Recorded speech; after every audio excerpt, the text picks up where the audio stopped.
Let's get to it, everyone. It is perhaps obvious that it all may not be well with the ruling All Progressives Congress APC since the party had its congresses. You remember the fallout of those elections. But when the party recently conducted its primaries across the country, the cleavages in the party were further exposed and the differences hugely highlighted.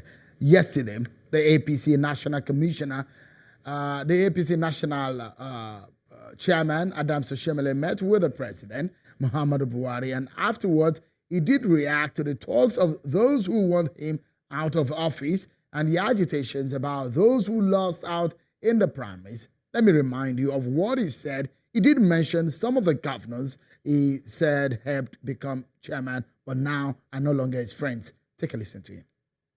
But I remain a friend to these governors. I respect them. I appreciate them. I even appreciate them for the fact that, but for their support, I will not be chairman. And you do not go stepping on toes of those who supported you to get to a position. But however, I thought I was clear, and I remain clear, that in helping me to get to the position, it was to help APC to return to its core values of progressive politics, of fairness, of justice, of adherence to rule of law, and obedience, total submission to the extra provisions of our party constitution. Well, those are the intentions of the chairman, but it doesn't go down well with some members and leaders of the party. So today, the chairman of the APC's Governors Forum and the governor of Imo State, Rochas Okorocha, who is not longer a secret of how much him, Okorocha, and Oshomole fell out. The governor met with the president too. And after his meeting, he had a message he sent out to Mr. Oshomole. Take a listen. Also requested that Oshomole must learn to obey, respect the rule of law and obey court orders where they apply. This issue of throwing court orders as tissue papers must stop. It doesn't reflect the image of our party. It appears the crisis is lingering and the issues may be giving the APC a headache. A real trouble going into a crucial election with such burden. Let's talk to the APC's National Legal Advisor, Mr. Babatunde Ogala, who joins us from our Abuja studio. Good evening and welcome to the program tonight, Mr. Ogala. From what Mr. Okorocha, the governor of Imo State, has said, he's accused the APC National Chairman as treating court orders as tissue paper. Why? Well,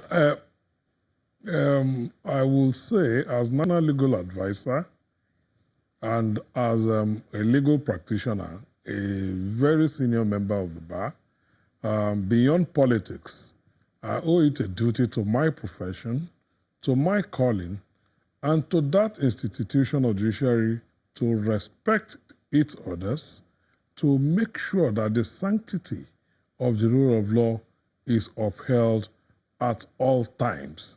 And in my position as legal advisor, when court orders are served on us, we ensure compliance. The crisis on one hand, issues of legality on another hand, it does look like the APC is experiencing a lot of trouble. How healthy will this be for your party to go into an election with this kind of crisis when today you are in court, tomorrow some leaders and governors are at loggerheads with members of the NWC? In reacting to that, I think we make mountains out of molehills.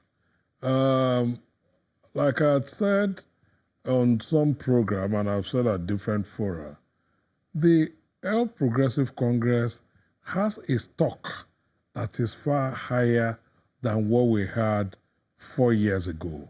In 2014 and in the build-up to the elections, we contested 360 House of Representatives seats, 109 Senate seats, and I think 29 gubernatorial seats, and perhaps about 700 House of Assembly seats. Add all that together, we're talking of well over 1,000 seats. On each of those seats in 2014, perhaps we had 2 persons, 3 persons. as a ruling party and where we are today, for each of those seats, because our stock has increased, our party has become accepted by Nigerians, the increasing popularity of our party and the performance of the president. Many more people from across parties, non-politicians, have come into our party and all now seeking seats. So in the past, when we have 3 candidates contending for a seat, at a time when some in the opposition party, then ruling party, now opposition, had even professed that our party will not last for 12 months. And that if it did, we should Ogala, call sorry them if I may butt bastards. in. A very So critical where we are question today, here are the allegations make raised this by point. leaders of your party Can I that make this clearly point, some please? people When won we had a- elections when at we the have a primaries, great- but their names were substituted with those that did not win elections. These are not good reputation for your party, is it? Sheon, if only you will let me conclude, then I'll come to your next question. At this time, we have many more people, perhaps 4 times the number we have in 2014. So it is only natural that our tickets will be more keenly contested. And of course, there will be winners and there will be losers. And there will be more outcry. And as of today, APC is the news. Unlike what it was in the past, today, APC is the front line of every newspaper. Then you've just moved on to saying names being substituted. I am not personally aware of names being substituted. However, I also know that part of the guidelines for our primaries was the setting up of an appeals committee, that persons who are aggrieved, who perhaps think their names were substituted or their victories at primaries compromised could lodge appeals. The appeals committee sat, they made some recommendations to National Working Committee, and National Working Committee further reviewed the cases and where the appeals were found meritorious.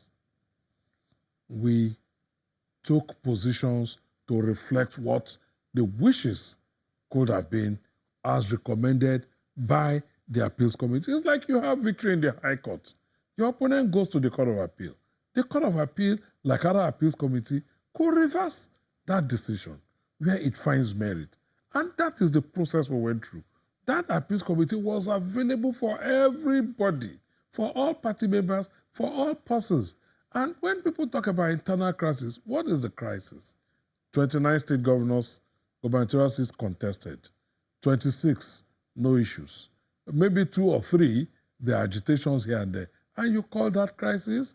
No, that is not a crisis. 2 out of 29, Ogala, it's which account interesting. for less than 10%, You've tried to. cannot be said I to like be the a fact that crisis. just a moment. I like the fact that you are trying to absorb.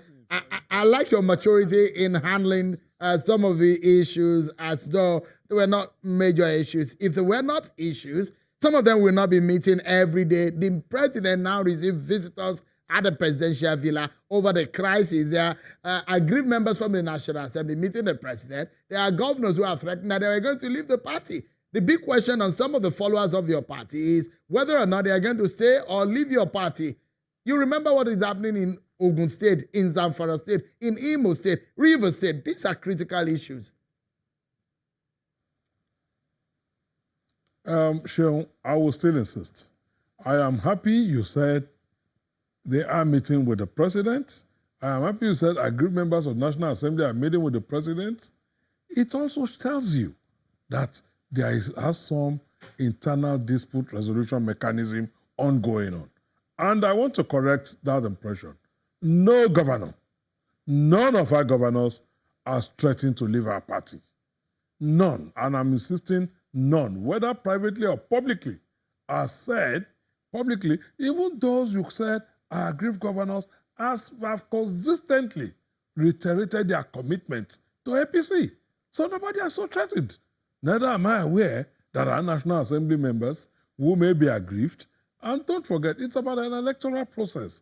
The fact that you are a National Assembly member does not mean you cannot lose primaries or indeed lose general elections. Even our members who are sitting in the National Assembly as governors, as state houses of assembly, also defeated some people to get to those seats. So it's a continuous process. It could be you today that win.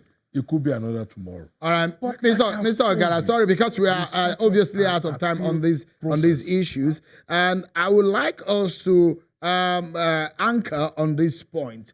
You've lost the Speaker of the House of Representatives. You lost the Senate President, and these are some issues that some members and leaders of your party have said, there are no issues, we don't have crises. But it's obvious that you had those crises. Those have left your party. Going into 2019 elections, how formidable is your reconciliatory process in such a way that those strongholds that you are losing hold of, you'll be able to regain them? Are you confident?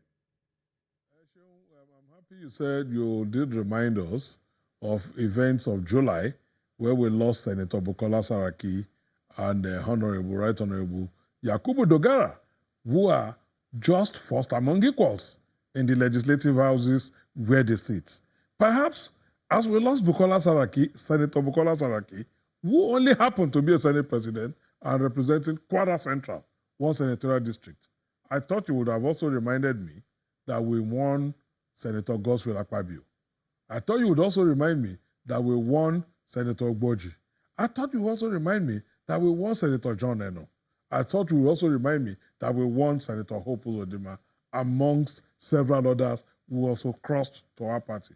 And it is the same in the House of Representatives. So you do not take one in isolation of the other and pick Senator Saraki, who is only one senator. Only one. Yes, amongst others. We must anchor on that point. We are totally out of time. We need to go to another issue that we're treating tonight. But when we come back, everyone, we take a break. We'll be looking at the implications of some of the party primaries, the 2019 election. Do we even have monies ready for the election? INEC will be answering some of these issues for us. Don't go anywhere, everyone. We'll be right back.